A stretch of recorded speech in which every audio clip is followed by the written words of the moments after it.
Welcome to my another blog. আজকে আমরা যাচ্ছি জামাই ষষ্ঠীর খেতে। জামাই ষষ্ঠীর প্রোগ্রাম আজ বাড়িতে কিছু করা হয়নি, সব বাইরে যাচ্ছি, কারণ বাবাও অসুস্থ, মাসিও অসুস্থ, তাই আর কি বাড়িতে সেরকম একটা ঝামেলা কিছু করা হয়নি। সবাই রেডি হয়ে দাঁড়িয়ে আছি গাড়ির অপেক্ষায়। ও চলে আসছে আমাদের গাড়ি। যেখানে যাচ্ছি খেতে সেটা আমার বাড়ি থেকে প্রায় অনেকটাই দূর।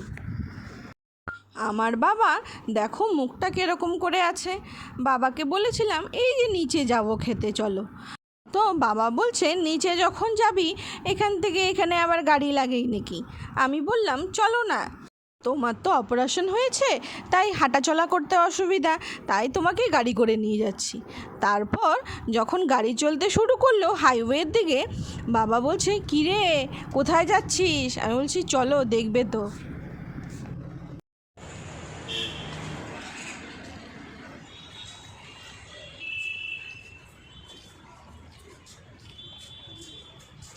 তো এইভাবে আমরা হাসি ধামালি করতে করতে পৌঁছে গেলাম নবান্নে।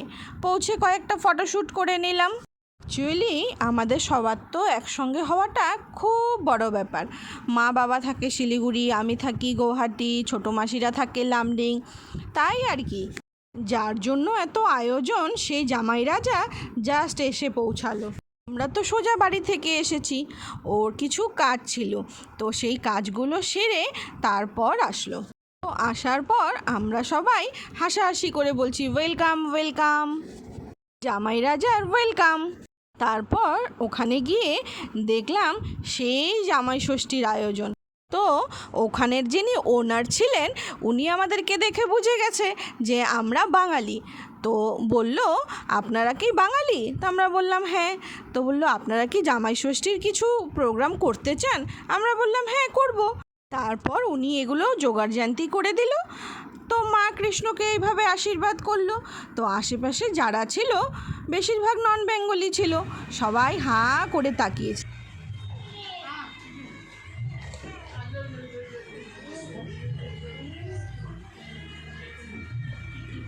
কিছু নাই এখানে, মিষ্টি টেস্টি মিষ্টি টেস্টি কিছু নাই, আর গিফটও বাড়িতে।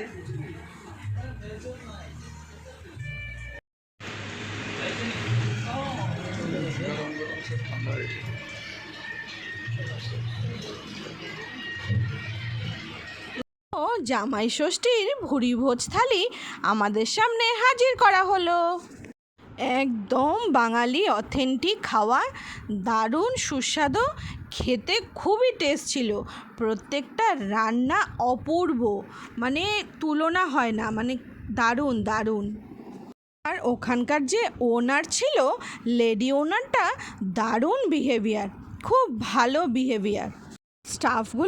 স্টাফগুলোর বিহেভিয়ারও খুব ভালো ছিল। আমার বাবা আর মাসির সামনে যে খাবারগুলো তোমরা দেখতে পাচ্ছ ওগুলো কিন্তু হাবিশ আমরাই করেছি, কারণ মাসি আর বাবা অপারেশন হয়েছে, তো ওরা ডাল আর ভাজাই একদম সিম্পল খেয়েছে। খাওয়া দাওয়া শেষ করে এবার বসে আছি। এবার লম্বা চওড়া বিল আসবে, সেটা জামাই পেড করবে, ষষ্ঠী বলে কথা। যাই হোক, খাওয়া দাওয়াটা খুব ভালোই ছিল। সব শেষ করে আমরা বাড়ির দিকে রওনা হলাম।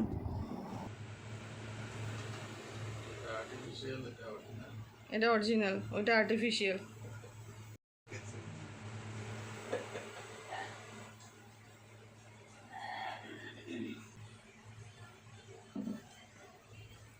একদিন থাকবো। হুম,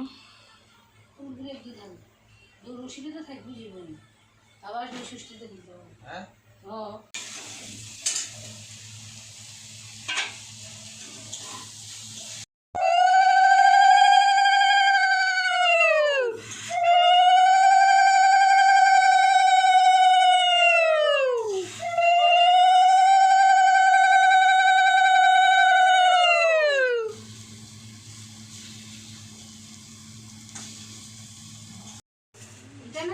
হুম। তো বাড়িতে আসার পর কৃষ্ণকে মা ছোটো মাসি দুজনে মিলে ষষ্ঠীর জল দিল, বানা দিল, আশীর্বাদ দিল। এখন গিফটের পালা চলছে। মা আমার ছেলেকে খেপাচ্ছে, দেখ আমাকে তোর পাপা গিফট দিয়েছে, তোকে কিছু দেয়নি। ষষ্ঠীর ব্লগ এখানেই শেষ করলাম। সবাই ভালো থাকবেন।